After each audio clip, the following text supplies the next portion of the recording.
மணிப்பூர் கலவரத்தை கட்டுக்குள் கொண்டு வருவது குறித்து டெல்லியில் மத்திய உள்துறை அமைச்சர் அமித் ஷா ஆலோசனை நடத்தியுள்ளார். மணிப்பூரில் இரு சமூகங்களுக்கு இடையே ஏற்பட்ட மோதல் நாளடைவில் கலவரமாக மாறியது. இந்த கலவரத்தில் அந்நிய நாடுகளின் தலையீடு உள்ளது என்று பாஜக தரப்பில் தெரிவிக்கப்பட்டது. ஆனால் எதிர்க்கட்சிகள் அதையும் அரசியல் லாபத்திற்காக பயன்படுத்திக் கொண்டு முதல்வர் பைரன் சிங்கை பதவி விலக வலியுறுத்தி வந்தன. அவரும் தனது பதவியை ராஜினாமா செய்த நிலையில் அங்கு ஜனாதிபதி ஆட்சி அமலுக்கு வந்தது.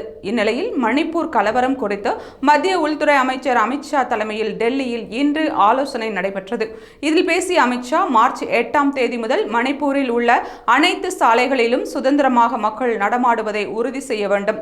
அதற்கு இடையூறாக வருவோர் யாராக இருந்தாலும் கடுமையான நடவடிக்கை எடுக்கப்படும்.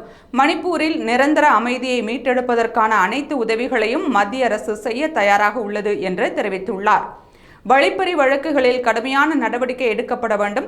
மணிப்பூரின் சர்வதேச எல்லையில் இருபுறமும் வேலி அமைக்கும் பணி விரைவில் முடிக்கப்பட வேண்டும் என்று அமித் ஷா உத்தரவிட்டுள்ளார்.